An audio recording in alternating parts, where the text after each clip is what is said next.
Brilliance Audio presents Peeler by Kevin Mccarthy, performed by Gerard Reynolds.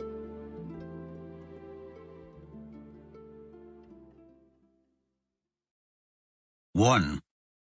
Whereas the spies and traitors, known as the Royal Irish Constabulary, are holding this country for the enemy, and whereas said spies and bloodhounds are conspiring with the enemy to bomb and bayonet and otherwise outrage a peaceful, law-abiding and liberty-loving people. 2. Wherefore we do hereby proclaim and suppress said spies and traitors, and do hereby solemnly warn prospective recruits that they join the RIC at their own peril. All nations are agreed as to the fate of traitors. It has the sanction of God and man. By order of the GOC, Irish Republican Army. Men like my father were dragged out in these years and shot down as traitors to their country. Shot for cruel necessity? So be it. Shot to inspire necessary terror? So be it. But they were not traitors. They had their loyalties and stuck to them. Sean O'Keefe, son of an RIC man. Vive moi.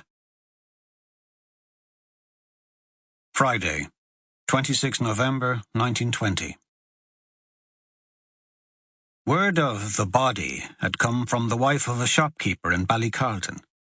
It was only a rumour, she had told the young RIC constable as he collected the barracks' newspapers from the rear of her husband's newsagents. But she hadn't the heart not to pass it on. Imagine, she had said, some poor soul lying alone in the gorse and the heather, in the wind and rain of late autumn, unclaimed.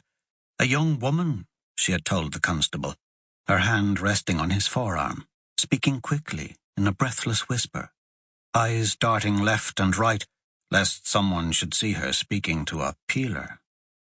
Just a rumour, mind, passed on by the friend of a cousin who grazed sheep in the hills. The same hills where they were now searching. 11 cold, wet men in the open back of a Crossley tender. Acting Sergeant Séan O'Keefe of the Royal Irish Constabulary bumped shoulders with a private from his escort of 8 Essex Regiment soldiers out of Bandon.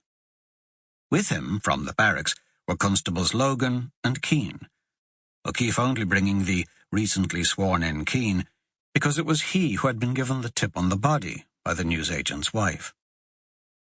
The Crossley's engines strained, gears grinding as it climbed a rutted boreen used by farmers and their livestock.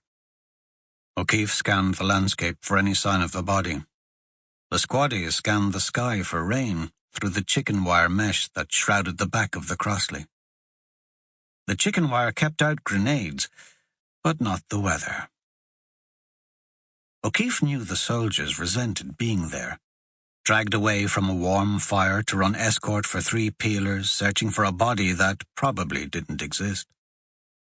They smoked, cupping cigarettes in downturned hands, their Lee Enfield rifles resting between their knees. O'Keefe considered ordering a pair of the men to stand watch to the front and rear of the lorry bed, arms at the ready, but didn't have the heart. He wasn't sure a soldier would obey a peeler's order anyway. 55 policemen killed in the previous 4 months in Ireland. 49 disarmed and countless others wounded, shot at and beaten. West Cork had been the worst affected in the country. The constabulary needed army escorts to move around the county, and the army relied on the constabulary for local intelligence, but neither was willing to cede authority until something went sour, until someone was killed on patrol, or a shop was looted and torched, when suddenly it was the other lot who had been in charge. O'Keefe remained silent. Hills of deep green, mottled with rusty patches of dying bracken, clumps of spiny... Sample complete. Ready to continue?